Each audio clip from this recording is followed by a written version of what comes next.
اور میں بھی 2 میڈوں کی قربانی کرتا ہوں۔ تو یہاں ثابت ہوا کہ حضرت انس بھی 2 میڈے کی قربانی کرتے تھے اللہ کے رسول صلی اللہ علیہ وسلم کی اتباع میں، تو کر سکتے ہیں، کوئی حرج نہیں ہے اگر ریاکاری اور دکھاوا مقصود نہ ہو۔ مقصد کیا ہے قربانی کا؟ تقوی، اللہ کا خوف، کیونکہ اللہ تعالیٰ دلوں کا حال جانتا ہے۔ اللہ تعالیٰ فرماتا ہے لَن يَنَالَ اللَّهَ لُحُومُهَا وَلَا دِمَاؤُهَا وَلَكِن يَنَالُهُ التَّقْوَى مِنكُمْ۔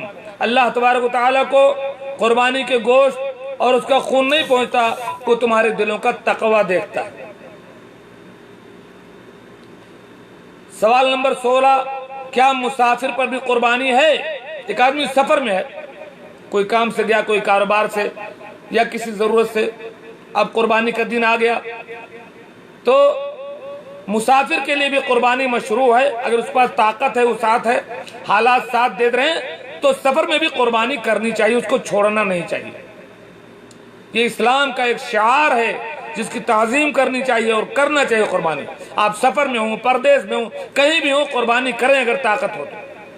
دوسروں کے سہارے نہ بیٹھیں کہ دوسرا کوئی آپ کو لا کر کے کھلائے۔ آپ کے پاس طاقت ہے، خود قربانی کیجئے اور دوسروں کو کھلائیے۔ جیسا کہ رسول اللہ صلی اللہ علیہ وسلم نے مدینہ سے باہر حالت سفر میں قربانی کیا۔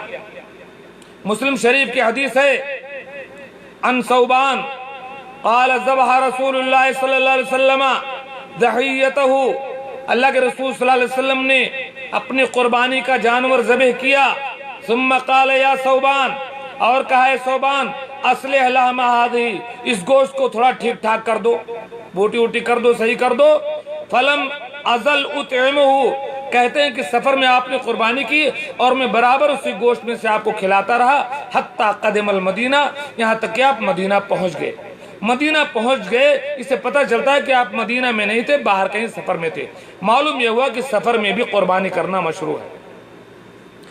ابھی میں 16ویں سوال پر پہنچا ہوں، تقریباً میرے پاس 50 سے 55 سوالات ہیں، اور ہو سکتا ہے مجلس کے ہمیں 2 حصے کرنے پڑیں۔ یہ مجلس پہلی ہے، اس کے بعد کل یا پرسوں دوسری مجلس ہوگی انشاءاللہ۔ 17واں سوال ہے، کیا میت کی طرف سے بھی قربانی کی جا سکتی ہے؟ اور کیا قربانی اللہ کے رسول کے نام کا بھی ایک قربانی ہونی چاہیے جیسے کہ عام طور پر مشہور ہے عوام میں؟ اس کا جواب یہ ہے کہ میت کی طرف سے الگ قربانی کا کوئی ثبوت نہیں ہے، نہ اللہ کے رسول سے اور نہ ہی آپ کے صحابہ سے۔ اللہ کے رسول صلی اللہ علیہ وسلم کی بیوی خدیجہ بہت پیاری، بڑی محبوب، دل میں بیٹھی ہوئی بیوی آپ کو وفات پائی، آپ نے ان کے نام کے الگ کبھی قربانی نہیں کی۔ آپ کے چچا حمزہ سید الشہداء شہید ہو گئے، اس قاتل کو اللہ کے رسول نے اپنے سامنے آنے سے منع کر دیا، لیکن کبھی بھی حضرت حمزہ کے نام کے الگ قربانی نہیں کی۔ آپ کے دونوں بیٹے فوت ہوئے، آپ نے ان کے نام کے الگ قربانی نہیں کی، صحابہ نے بھی نہیں کی۔ اس سے معلوم ہوتا ہے کہ الگ قربانی میت کے نام کی نہیں کر سکتے۔ کئی دوستوں کے ساتھ مل کر قربانی کر سکتے، کیسے کر سکتے ہیں؟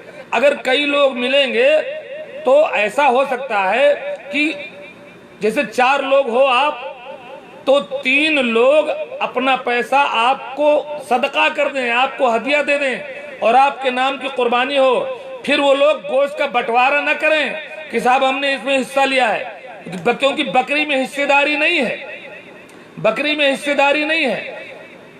کسی ایک کے نام سے اگر قربانی ہوتی ہے بلا کسی شرط کے، بغیر قرار اندازی کے، بغیر چٹھی ڈالے، ایک کو آپ 3 لوگ صدقہ کر دیں اپنا پیسہ کہ بھائی ہم تمہیں صدقہ کرتے ہیں، تم اپنے نام سے قربانی کرو، اور پھر یہ شرط نہیں لگائیں کہ اتنا کلو گوشت ہم لیں گے، اتنا وہ دے تو دے، نہ دے تو نہ دے۔ اگر آپ کو اس پر صبر ہو تو کیجئے، ورنہ ایسا کیجئے کہ سب پیسہ ملا کر کے گوشت کھا لیجئے، یا سب لوگ اپنے اپنی طرف سے جو طاقت رکھتے ہیں وہ قربانی کریں۔ تو میت کی طرف سے الگ قربانی کا کوئی ثبوت نہیں ہے، البتہ اگر میت نے وصیت کی ہے تو اس کی طرف سے الگ سے قربانی کی جائے گی۔ میت نے آپ کو، آپ کے ماں باپ نے آپ کو وصیت کر دیا، تو اگر پیسہ ہے آپ کے پاس، طاقت ہے تو کیجئے، ورنہ حرج نہیں۔ اور اگر انہوں نے کوئی وقف جائیداد چھوڑی ہے کہ اس میں سے آپ کرتے رہیں تو آپ کو کرنا پڑے گا۔ حضرت علی رضی اللہ تعالیٰ عنہ سے ایک ضعیف روایت منقول ہے کہ وہ اللہ کے رسول صلی اللہ علیہ وسلم کے نام سے ہر سال قربانی کرتے تھے، لیکن جب ان سے پوچھا گیا تو انہوں نے فرمایا کہ مجھے اللہ کے رسول صلی اللہ علیہ وسلم نے وصیت کی تھی، اس لیے میں کرتا ہوں۔ تو میت کے نام کی قربانی نہیں ہے۔ اگر اس حدیث کو صحیح بھی مان لیا جائے تو اگر کوئی آپ کو وصیت کر جائے اور اس وصیت کو پورا کرنے کی وسعت ہے تو آپ قربانی کر سکتے ہیں۔ اور بعض علماء کہتے ہیں کہ آدمی اپنی طرف سے قربانی کر رہا ہو،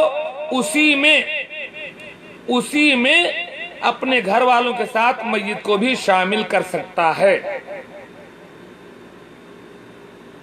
عن جابر بن عبداللہ قال شہدت الاضحیٰ مع رسول اللہ صلی اللہ علیہ وسلم، حضرت جابر کہتے ہیں میں اللہ کے رسول کے ساتھ عید الاضحیٰ میں حاضر ہوا مسلم عیدگاہ پر، فلما قضا خطبتہ، جب آپ خطبہ سے فارغ ہوئے، اتیا بکبش، تو ایک میڈھا لایا گیا، فذبحہ بیدہ، آپ نے اس کو اپنے ہاتھ سے ذبح کیا اور فرمایا بسم اللہ اللہم ان ھذا عنی، اے اللہ یہ میری طرف سے، وَعَمَّن لَّمْ يُزَحِ مِنْ أُمَّتِي، اور ان لوگوں کی طرف سے جنہوں نے میری امت میں سے قربانی نہیں کی، اب وہ چاہے زندہ ہوں چاہے جو بھی جنہوں نے نہیں کی۔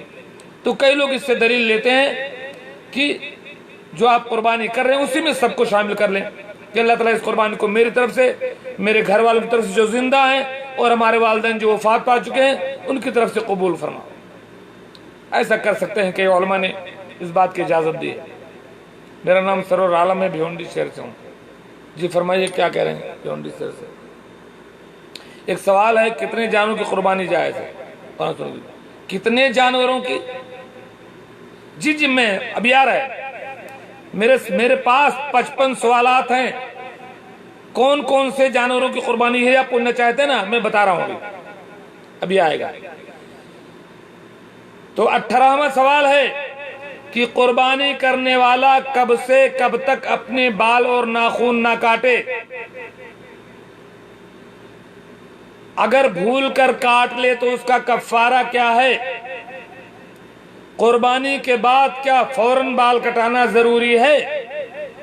کیا قربانی ہو جانے کے بعد داڑھی بھی صفا چٹ کر سکتے ہیں یا صرف بال اور ناخن ہی کاٹیں گے؟ کیا یہ پابندی پورے گھر والوں پر ہے یا گھر کے ذمہ دار پر ہے جس کی طرف سے قربانی ہو رہی ہے؟ ان سارے سوالات کے جوابات ملاحظہ کیجئے۔ نمبر 1، ذی الحجہ کا چاند نکلنے سے لے کر کے جب تک جانور کی قربانی نہ ہو جائے، جو آدمی قربانی کر رہا ہے وہ اپنے بال اور ناخن یا چمڑا وغیرہ نہیں کاٹے گا، جیسا کہ اللہ کے رسول صلی اللہ علیہ وسلم نے فرمایا اذا رأیتم ہلال ذی الحجہ، جب تم ذی الحجہ کا چاند دیکھ لو، وَأَرَادَ أَحَدُكُمْ أَن يُضَحِّيَ، اور تم میں کا کوئی قربانی کا ارادہ رکھتا ہو، فَلْيُمْسِكْ عَنْ شَعْرِهِ وَأَظْفَارِهِ، رواہ مسلم، تو مسلم شریف کی حدیث یہ ہے کہ وہ اپنے بال اور ناخن نہ کاٹے۔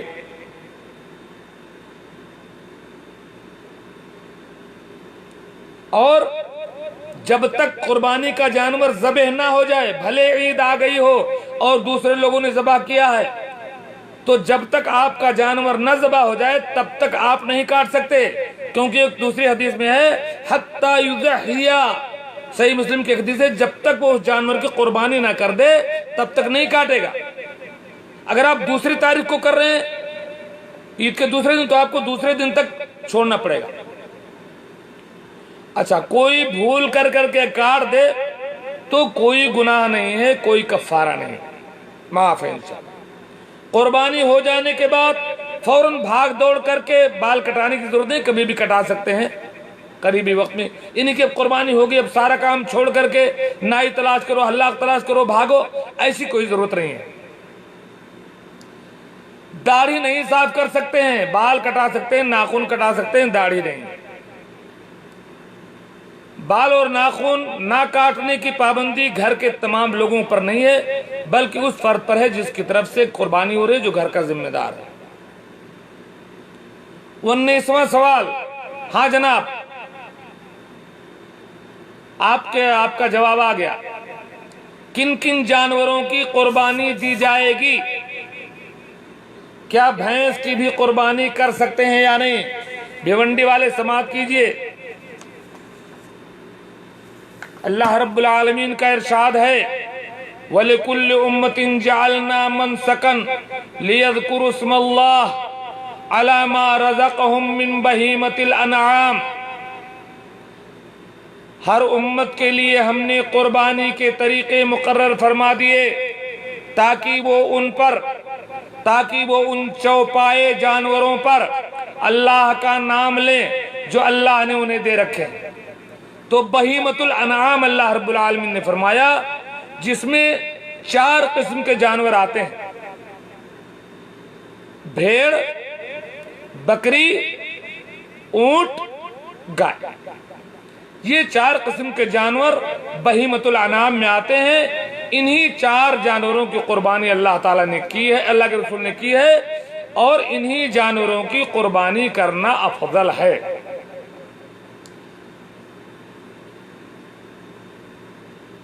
رہی بھینس کی قربانی، تو اس بارے میں علماء نے اختلاف کیا ہے۔ بھینس کی قربانی کے بارے میں علماء حق کا ایک طبقہ وہ ہے جو بھینس کی قربانی کے جواز کا قائل نہیں ہے۔ وہ کہتے ہیں بہیمۃ الانعام میں یہی 4 جانور ہیں، بھیڑ، بکری، گائے اور اونٹ، اور یہی 4 جانور اللہ کے رسول سے ثابت ہے قربانی کے لیے، تو بھینس کو شامل نہیں کر سکتے۔ اس لیے وہ قطعاً منع کرتے ہیں کہ بھینس کی قربانی نہیں ہونی چاہیے، کیونکہ قرآن نے بہیمۃ الانعام کہا، اور قرآن نے خود گنوایا بھی ہے بہیمۃ الانعام میں ایک دوسری جگہ، من الضأن اثنین ومن المعز اثنین ومن البقر اثنین ومن الابل اثنین۔ چوپایوں جو ہے بہیمۃ الانعام کو گنایا ہے، بھیڑ، بکری، اونٹ اور گائے کو قرآن نے گنوایا بھی ہے۔ اس لیے علماء کا ایک بہت بڑا طبقہ کہتا ہے کہ بھینس کی قربانی نہیں ہونی چاہیے، لیکن دوسرا ایک قول ہے کہ بھینس کی قربانی جائز ہے، جواز کے حد تک افضل نہیں ہے لیکن جائز ہے، اگرچہ اس سے بچنا بہتر ہے، لیکن بھینس کی قربانی جائز ہے کیونکہ یہ بھی گائے کی قسم ہے، بھینس کوئی الگ چیز نہیں ہے۔ تو اس لیے بعض اہل علم اور اہل فضل نے، جس میں ہمارے کئی اساتذہ بھی ہیں، بڑے پڑھے لکھے متقدمین میں بہت سارے لوگ، اور ابھی موجودہ بڑے بڑے علماء حدیث، علماء حق میں بہت سارے علماء اس بات کے قائل ہیں کہ بھینس کی بھی قربانی جائز ہے، اگرچہ افضل نہیں ہے لیکن حالات کے حساب سے خاص کر اس کو جائز کہنا چاہیے، اور کہہ سکتا ہے انشاءاللہ اگر کوئی بھینس کی قربانی کرتا ہے قربانی اس کی ہو جائے گی انشاءاللہ، میرے اپنے علم کے مطابق۔ سوال نمبر 20، نبی پاک صلی اللہ علیہ وسلم نے کن کن جانوروں کی قربانی کی ہے؟ نبی پاک صلی اللہ علیہ وسلم نے اونٹ کی بھی قربانی کی ہے، کاؤ کی بھی کی ہے، میڑھے کی بھی کی ہے۔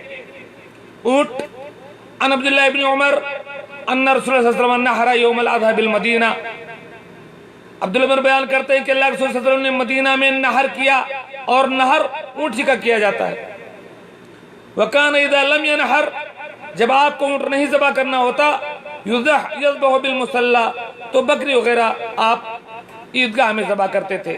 اس حدیث کو نسائی نے روایت ہے، یہاں اونٹ کا ثبوت ملا۔ گائے بیل، اور خاص کر یہ عرض ہے کہ ہندوستان کے حالات میں جہاں ممنوع ہے گائے بیل، اس کی قربانی نہ کریں، حکومت کی طرف سے منع ہے، فساد کا اندیشہ ہے، اسلام ایسا حکم نہیں دیتا ہے، ایسی کوئی واجبی چیز نہیں ہے، اس لیے ایسے تمام اختلافی چیزوں سے، جھگڑے والی چیزوں سے پرہیز کریں، بچیں، گائے اور بیل کی قربانی نہ کریں، اور اس میں حکومت کے فیصلے کو برقرار رکھیں، زیادہ بہتر۔ بہرحال حضرت عائشہ اللہ کے رسول صلی اللہ علیہ وسلم نے کیا ہے، حضرت عائشہ رضی اللہ تعالیٰ بیان کرتے ہیں ان نبی صلی اللہ علیہ وسلم دخل علیہ، اچھا وہ اس میں بعد میں آیا کہ ضحى رسول اللہ صلی اللہ علیہ وسلم عن ازواجہ بالبقر، اللہ کے رسول صلی اللہ علیہ وسلم نے قربانی کیا اپنے بیویوں کی طرف سے گائے کی۔ اس حدیث کو امام بخاری نے روایت کیا۔ بھیڑ اور بکری، حضرت انس بیان کرتے ہیں کہ ضحى النبی صلی اللہ علیہ وسلم بکبشین املحین، اللہ کے رسول صلی اللہ علیہ وسلم نے 2 میڑوں کی قربانی کی. چتکبرے رأیتہ وادعا قدمہ علی سفاہما، ان کے گردنوں پر آپ اپنا پیر رکھے ہوئے تھے اور بسم اللہ اللہ اکبر کہہ کر آپ نے اپنے ہاتھ سے ذبح کیا. تو اس سے معلوم ہوتا ہے کہ اللہ کے رسول صلی اللہ علیہ وسلم نے ان جانوروں کی قربانی کی. 21واں سوال ہے اونٹ اور گائے میں کتنے حصے اور بکری میں حصہ ہے کہ نہیں؟ بھائی بکری میں کوئی حصہ نہیں. بکری آپ کو ایک ہی آدمی کے نام سے قربانی ہوگی. اگر وہ پورے گھر کے لوگ ایک گھر کے ہیں تو ایک بکری کافی ہے. لیکن اونٹ اور گائے میں گائے کی طرف تو گائے تو کرنا نہیں ہے. پہلی بات 7 حصے ہیں. حضرت عبداللہ ابن عباس بیان کرتے ہیں کننا مع رسول اللہ صلی اللہ علیہ وسلم فی سفر، ہم اللہ کے رسول کے ساتھ سفر میں تھے. فحضر النحر، قربانی کا وقت آ گیا. فاشترکنا فی البعیر، اونٹ میں ان اشرا 10 لوگ شریک ہوئے، گائے میں 7. یہاں اونٹ میں 10 کا ذکر ہے، لیکن صحیح مسلم میں بھی ہے کہ اونٹ میں 7 ہی لوگ شریک تھے. اس لیے مسلم کی روایت زیادہ قوی ہے اور راجح یہی ہے کہ اونٹ میں بھی 7 ہی لوگ شریک ہوں گے. عن جابر رضی اللہ تعالی عنہ قال نحرنا مع رسول اللہ صلی اللہ علیہ وسلم عام الحدیبیہ البدن عن 7 والبقر عن 7. یہاں بھی اونٹ کی طرف سے 7 ہی آدمیوں کا ذکر ہے. البتہ بھیڑ اور بکری میں کوئی حصہ نہیں، ایک آدمی کی طرف سے مستقل اس کی قربانی کی جائے گی.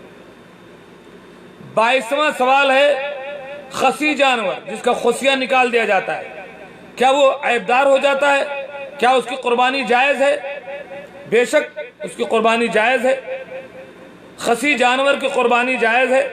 حضرت ابو ہریرہ رضی اللہ تعالیٰ عنہ بیان فرماتے ہیں، ابن ماجہ اور مسند احمد کی حدیث ہے، علامہ البانی نے اس کو ارواء الغلیل میں صحیح کہا، ان رسول اللہ صلی اللہ علیہ وسلم کان اذا اراد ان یضحی، اللہ کے نبی جب قربانی کرنا چاہتے اشترا کبشین، تو آپ خریدتے 2 میڑھے عظیمین، بڑے، سمینین، موٹے، اقرنین، سینگوں والے، املحین، چتکبرے، موجوعین، خسی کیے ہوئے.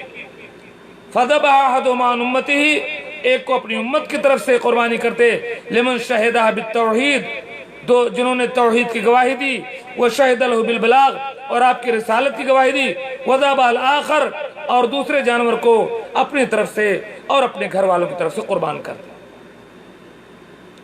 23واں سوال ہے کیا مادہ جانور کی قربانی دی جا سکتی ہے؟ یعنی بکری جو مؤنث ہے، نر اور مادے میں کن کی قربانی افضل ہے؟ امام نووی رحمۃ اللہ علیہ کہتے ہیں یصح الاضحیہ بالذکر والانثی، قربانی نر اور مادہ دونوں کی دی جا سکتی ہے، اس میں کوئی حرج نہیں. البتہ افضل کیا ہے اس بارے میں اختلاف ہے. کئی لوگوں نے نر کو افضل کہا ہے، لیکن صحیح بات ہے کہ جو زیادہ قیمتی ہو، زیادہ ٹھیک ٹھاک ہو، صحت مند ہو، تندرست ہو، جس میں زیادہ گوشت ہو، وہ نر ہو یا مادہ، وہی افضل اور بہتر ہے، کیونکہ اس سے مراد گوشت کو فقراء مساکین تک پہنچانا اور جو ہے ان میں تقسیم کرنا ہے. 24واں سوال قربانی کے جانور کی عمر کتنی ہو؟ قربانی کے جانور کے بارے میں اللہ نے فرمایا لا تذبحوا الا مسنہ، رواہ مسلم، تم دانتا جانور ہی ذبح کرو. قربانی کے جانور کے بارے میں شرط ہے کہ وہ جانور دانتا ہونا چاہیے. بعض لوگوں نے اس کو عمر کے حساب سے سیٹ کیا ہے کہ جانور کب دانتا ہے. بکری جب 1 سال کی ہو کر کے دوسرے سال میں قدم رکھے تب اس کو دانت آتے ہیں، اور گائے جب 2 سال کا ہو کر کے تیسرے سال میں قدم رکھے تب اس کو دانت آتے ہیں، اور اونٹ 5 سال کا ہو کر کے 6 سال میں قدم رکھے تب اس کو دانت آتے ہیں. لیکن اس میں صحیح بات یہ ہے کہ دانتا دیکھا جائے. عمر تو آدمی جھوٹ بول سکتا ہے کہ یہ کتنے عمر کی ہے، کوئی آپ کو بیوقوف بنا دے، تو اس لیے اس کا دانت دیکھ کر کے دیکھا جائے کہ اس کو دانت آئے ہیں کہ نہیں. یہی زیادہ افضل ہے کہ دانتا جانور ذبح کیا جائے. ایک سوال ہے کیا عقیقے میں بھی دانتا جانور شرط ہے؟ تو اگرچہ کچھ لوگوں نے کہا کہ عقیقے میں بھی وہی شروط ہے جو قربانی میں ہے، لیکن راجح قول اور صحیح بات یہ ہے کہ خامخواہ اس کو قربانی پر قیاس کرنا غلط ہے۔ عقیقے میں جب اللہ کے رسول صلی اللہ علیہ وسلم نے ایسی کوئی شرط نہیں لگائی ہے تو ہم قربانی پر قیاس کرتے ہوئے اس میں کوئی شرط نہیں لگا سکتے۔ کیا قربانی کے جانوروں میں عقیقہ حصہ ڈال سکتے ہیں؟ نہیں ڈال سکتے۔ عقیقے میں پوری ایک قربانی ہوگی۔ قربانی کا جانور آپ جیسے مثال پر اونٹ ذبح کریں تو اس میں حصہ نہیں ڈال سکتے۔ عقیقے میں آپ کو بکری ہی ذبح کرنی ہے، دوسرے جانور کا عقیقہ ثابت نہیں ہے۔ بعض علماء نے اجازت دی ہے، لیکن ہمارے اپنے علم کے مطابق اگر کریں گے تو پورا ہی جانور کریں گے، پورا ایک خون عقیقے میں بہانا پڑے گا۔ قربانی کے حصے میں عقیقے کا حصہ شامل نہیں کر سکتے ہیں۔ 25واں سوال، کون سے جانور قربانی کے لائق نہیں ہیں؟ جن حضرات کو سوال کرنا ہو اس میں سوال کرتے رہیں۔ اگر میرے پاس سوال موجود ہے تو میں جواب بعد میں دوں گا، ورنہ بیچ بیچ میں دیتا رہوں گا جواب جو مجھے علم ہے، اور پھر آپ دوسرے علماء سے بھی پوچھ لیں، ہو سکتا ہے میری بات درست نہ ہو، کیونکہ غلطی بھی ہو سکتی ہے۔ 25واں سوال، کون سے جانور قربانی کے لائق نہیں ہیں؟ تو 4 طرح کے عیوب ایسے ہیں، 4 عیب ایسے ہیں کہ وہ عیب اگر جانور میں پائے جائیں تو اس جانور کی قربانی نہیں کی جا سکتی۔ 4 عیب۔ عن البراء عن النبی صلی اللہ علیہ وسلم، حضرت برا کہتے ہیں کہ اللہ کے نبی صلی اللہ علیہ وسلم نے فرمایا، 4 لا يجزن العوراء البين عورها والمريضة البين مرضها العرجاء البين ضلعها والكثيرة التي لا تنقي۔ 4 قسم کے جانور قربانی میں جائز نہیں ہے، قطعاً ان کی قربانی نہیں ہوگی، حرام ہے۔ نمبر 1، کانا جانور جس کا کانا پن ظاہر ہو۔ کانا کس کو؟ جس کی ایک آنکھ گڑبڑ۔ کانا اس کو کہتے ہیں جس کی ایک آنکھ غائب ہو۔ تو کانا جانور جس کا کانا پن ظاہر ہو، ایسا بیمار جانور جس کی بیماری واضح ہو، بالکل پتہ چل رہی ہو، اس کا گوشت خراب ہو چکا ہو یا ایسی کوئی بیماری ہو جو پتہ چل رہی ہو۔ ایسے ہی لنگڑا جس کا لنگڑا پن ظاہر ہو، جو عام جانوروں کے ساتھ نہ پہنچ پاتا ہو، اور اگر معمولی قسم کا لنگڑا رہا ہے ان کے ساتھ دوڑ بھاگ کر پہنچ جائے تو وہ نہیں شمار ہوگا۔ اور اتنا دبلا پتلا کہ اس کی ہڈی میں گودا ہی نہ ہو، ایسے 4 جانوروں کی قربانی نہیں ہے۔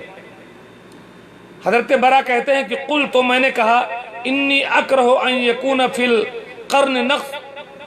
برا کہتے ہیں کہ میں تو ناپسند کرتا ہوں کہ سینگ میں بھی کوئی نقص نہیں ہونا چاہیے، وَأَن يَكُونَ فِي السِّنِّ نَقْص، اور دانت میں بھی کوئی خرابی نہیں ہونی چاہیے۔ قال، اللہ کے رسول نے فرمایا، ما کرہتہ فدعہ، جو تم کو پسند نہیں وہ نہ کرو، ولا تحرمہ علی حق، لیکن اس کو دوسروں پر نہ تھوپو۔ یہ 4 باتیں جو میں نے بتا دی ہیں، بس یہی 4 ہیں اصل۔ رواہ ابن ماجہ والنسائی وصححہ الالبانی رحمہ اللہ۔ 26واں سوال، کیا کنکٹا اور سینگ ٹوٹے جانور کی قربانی ہو سکتی ہے یا نہیں؟ جواب، کان کٹا ہوا جانور یا سینگ ٹوٹے ہوئے جانور کی قربانی جائز تو ہے، لیکن کراہت سے خالی نہیں، افضل نہیں ہے۔ افضل اور بہتر یہ ہے کہ کان نہ کٹا ہو، سینگ نہ ٹوٹی ہو، قربانی تو ہو جائے گی لیکن کراہت ہے، اس میں پسندیدہ نہیں ہے، افضل اور بہتر نہیں ہے۔ بہتر یہ ہے کہ دونوں عیب نہ ہو۔ عن علی رضی اللہ تعالی عنہ قال، امرنا رسول اللہ صلی اللہ علیہ وسلم ان نستشرف العین، اللہ کے نبی صلی اللہ علیہ وسلم نے ہمیں حکم دیا ہے کہ ہم آنکھ کو غور سے دیکھ لیں، والاذن، اور کان کو بھی غور سے دیکھ لیں۔ اس حدیث کو نسائی اور ابن ماجہ نے روایت کیا۔ کیا قربانی کے جانور میں عقیقہ کیسے چل نہیں ہو تو ہو گیا؟ اس میں اگرچہ دیکھ لینے کا ذکر ہے لیکن واضح طور پر نہیں کہا اللہ رسول نے کہ کان میں کوئی خرابی ہو تو قربانی جائز نہیں، جیسا کہ آنکھ کے بارے میں کہا ہے۔ اس لیے علامہ ابن عثیمین رحمۃ اللہ علیہ نے فرمایا، اما ما يتعلق بمقطوع الاذن ومقطوعۃ القرن، جس کا کان کٹا ہوا ہو اور جس کی سینگ ٹوٹی ہوئی ہو فالصحیح انہا جائزتن، تو صحیح بات یہ ہے کہ کن کٹے اور سینگ ٹوٹے جانور کی قربانی صحیح ہے، مجزیہ کافی ہو جائے گی، لیکنہا مکروہ، لیکن مکروہ ہے، کراہت سے خالی نہیں ہے، لأنہا ناقصۃ الخلقہ، اس لیے کہ اس میں نقص ہے پیدائشی، وقد امر النبی صلی اللہ علیہ وسلم نستشف الاذن والعین، اور اللہ کے نبی نے حکم دیا ہے کہ ہم آنکھ اور کان کو غور سے دیکھ لیں۔ 27واں سوال، جانور کیسا مطلوب ہے؟ موٹا تازہ مطلوب ہے یا اعلیٰ نسل کا اور مہنگا مطلوب ہے؟ موٹا تازہ بہتر ہے، جانور موٹا تازہ ہو، زیادہ گوشت ہو، یہ بہتر ہے تاکہ لوگوں کو فائدہ ہو، بشرطے کہ اس میں کوئی عیب نہ ہو۔ لیکن اگر کوئی زیادہ مال لگا کر کے اعلیٰ نسل کا، اعلیٰ کوالٹی کا جانور مہنگا خریدتا ہے تو وہ بھی بہتر ہے، کیونکہ اللہ تعالیٰ فرماتا ہے وَمَن يُعَظِّمْ شَعَائِرَ اللَّهِ فَإِنَّهَا مِن تَقْوَى الْقُلُوبِ، جو اللہ کے شعائر کی تعظیم کرے تو یہ دلوں کے تقوی کی نشانی ہے۔ تو اعلیٰ کوالٹی کا جانور، نسل اچھی ہے، گوشت بہترین لذیذ ہے، اگر اس حساب سے پیسہ خرچ کرتا ہے تو بھی افضل ہے، اور اس حساب سے اگر دیکھا جائے کہ موٹا تازہ ہے، تندرست ہے، زیادہ گوشت ہے تو یہ بھی ٹھیک ہے، انشاءاللہ کوئی حرج نہیں ہے۔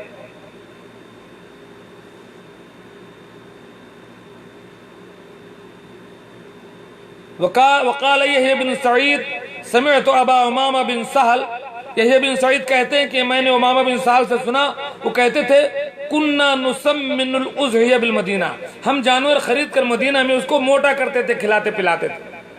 تو اس سے بھی پتہ چلتا ہے کہ موٹا تازہ ہو، زیادہ گوشت ہو، بخاری کی حدیث ہے۔ 28واں سوال، اگر قربانی کا جانور مر جائے، قربانی کا جانور آپ نے خریدا، متعین کیا، پتہ چلا عید آنے سے 1-2 دن پہلے مر گیا، یا عید کے دن مر گیا، یا گم ہو گیا، بھاگ گیا صاحب چھوڑا کر کے، تو کیا دوسری قربانی کرنی ضروری ہے یا نہیں، یا کافی ہے؟ اگر قربانی کا جانور مر جائے یا گم ہو جائے تو دوسرے جانور کی قربانی کرنی ضروری نہیں ہے، کیونکہ فی نفس ہی قربانی ایک مستحب عمل ہے، واجب نہیں ہے۔ لیکن اگر خرید کر کے دوبارہ کرتا ہے، وہ مر گیا جانور، دوسرا جانور خرید کر لیا، گم ہو گیا، دوسرا جانور کر لیا، تو اچھی بات ہے، اور اگر کھویا ہوا جانور مل جائے تو اس کو قربانی دے تو دے، نہیں تو اس کی اپنی ملکیت، اسے چاہے تو بیچ لے، کوئی حرج نہیں ہے۔ حضرت نافع بیان کرتے ہیں کہ حضرت عبداللہ بن عمر نے فرمایا من اہدا بدنتن، جس نے کوئی اونٹ کی ہدی مقرر کی، فضلت او ماتت، وہ مر گیا یا بھاگ گیا، فإنها إن كانت نظرا، اگر وہ نظر ہے، نظر واجب ہے چونکہ، اب دلہا تو اس کے بدلے اس کو دوسرا کرنا پڑے گا، کیونکہ قربانی واجب نہیں ہے۔ وَإِن كَانَتْ تَطَوُّعًا، کہتے ہیں اگر وہ سنت ہے، وہ جانور نظر کا نہیں ہے، فَإِن شَاءَ أَبْدَلَهَا، اگر چاہے تو اس کے بدلے کرے، وَإِن شَاءَ تَرَكَ، چاہے تو چھوڑ دو، مر گیا ہے، بھاگ گیا ہے، اگر چاہے تو دوسرا قربان کرے، نہیں تو چھوڑے ہو، خلاص۔ یہ حدیث موطا امام مالک کی ہے اور بیہقی کی ہے۔ تمیم ابن حیب ازدی کہتے ہیں کہ ذلت اضحیتی قبل ان اذبحها، میرا جانور گم ہو گیا ذبح کرنے سے پہلے، فسألت ابن عباس، میں نے ابن عباس سے پوچھا کیا کروں، کوئی نقصان میرا ہو گیا؟ قال لا يضرك، کہا کوئی حرج نہیں ہو، جانے دو، کوئی مشکل نہیں، ہو گیا سو ہو گیا۔ یہ محلہ ابن حزم میں یہ حدیث۔ کیا عورت جانور کی قربانی کر سکتی؟ جی عورت کر سکتی ہے، عورت ذبح کر سکتی ہے، وہ بھی ایک سوال ہے میرے پاس۔ عورت جانور کی قربانی کر سکتی ہے، مرغی کاٹ سکتی ہے، چرئی کاٹ سکتی ہے، کبوتر کاٹ سکتی ہے، بکرا کاٹ سکتی ہے، بکری کاٹ سکتی ہے، سب کچھ اگر اس کے پاس ہمت ہے تو عورت بھی قربانی کر سکتی ہے۔ اب اس میں ایک سوال اور میں نے اضافہ کیا ہے، اگر مالک کی غلطی سے جانور میں کوئی ایسا عیب آ گیا جو ممنوع ہے، مثلا مالک نے مار دیا ڈنڈے سے، اس کا پیر ٹوٹ گیا، جس کے نام کی قربانی نہ ہو وہ بھی بال وغیرہ نہیں کاٹے، نہیں ایسی بات نہیں ہے، وہ لوگ کاٹ سکتے ہیں۔ جس کے نام کی قربانی صرف وہی اس کا پابند ہے، دوسرے لوگ بال وغیرہ کاٹ سکتے ہیں۔ اگر مالک کی غلطی سے جانور کھو گیا ہے، باندھا نہیں اس نے، یا جانور کو اسی نے مار دیا ہے، تو اس کے بدلے اس کو دوسری قربانی کرنی پڑے گی۔ اب اگر اس نے اس کے بدلے دوسرا جانور قربان کر دیا تو اب وہ جو عیبدار جانور ہے اس کا کیا کرے؟ اس کو ذبح کر کے اس کا گوشت بیچ لے، یا جو کھویا جانور ہے واپس آ جائے تو وہ اس کی اپنی ملکیت ہے، اگر صدقہ کر دے تو بہتر، نہیں تو کوئی حرج نہیں۔ 29واں سوال، ایک بکری قربانی اور عقیقہ دونوں کے نام ذبح کی جا سکتی کہ نہیں؟ جس دن قربانی ہے 10 دن، اس سے 7ویں دن بچہ پیدا ہوا، اس کا عقیقہ بھی اسی دن ہے اور اسی دن قربانی آ رہی ہے، تو کیا ہم ایک بکری ذبح کر کے دونوں کی نیت کر لیں تو قربانی اور عقیقہ دونوں ہو جائے گا؟ صحیح بات یہ ہے، جمہور کے نزدیک چونکہ قربانی اور عقیقہ دونوں الگ الگ عبادت ہیں، اس لیے ایک بکری میں قربانی اور عقیقہ نہیں ہو سکتا ہے۔ یہ ایک ایسا عمل اس کا ثبوت نہیں ہے۔ من احدث فی امرنا ھذا ما لیس منہ فہو رد، جو ہمارے اس دین میں کوئی نیا عمل ایجاد کرے جو پہلے سے نہیں تو وہ رد ہے۔ تو چونکہ اذان ہو گئی ہے اور ہم 30 سوالات حل کر چکے ہیں، ابھی ہمارے پاس 25 سوال اور بچے، انشاءاللہ کل نہ ہوگا تو جمعہ کے وقت، جمعہ کی نماز کے بعد انشاءاللہ، یا کسی کے وقت باقی سوالات کے جوابات آپ کو دیے جائیں گے۔ اللہ تبارک تعالیٰ سے دعا ہے کہ اللہ تعالیٰ ہمیں دین کے مسائل کو اچھی طریقے سے سمجھنے کی، اس پر عمل کی توفیق دے، اور اللہ تعالیٰ ہمیں وسعت دے کہ ہم بھی قربانی کریں اپنے نام کی، خود کھائیں، دوست احباب کو کھلائیں، اور فقر اور مساکین کو کھلائیں، اور اللہ تعالیٰ ہماری قربانیوں کو قبول فرمائے، آمین۔ وآخر دعوانا ان الحمد للہ رب العالمین، والسلام علیکم ورحمۃ اللہ وبرکاتہ۔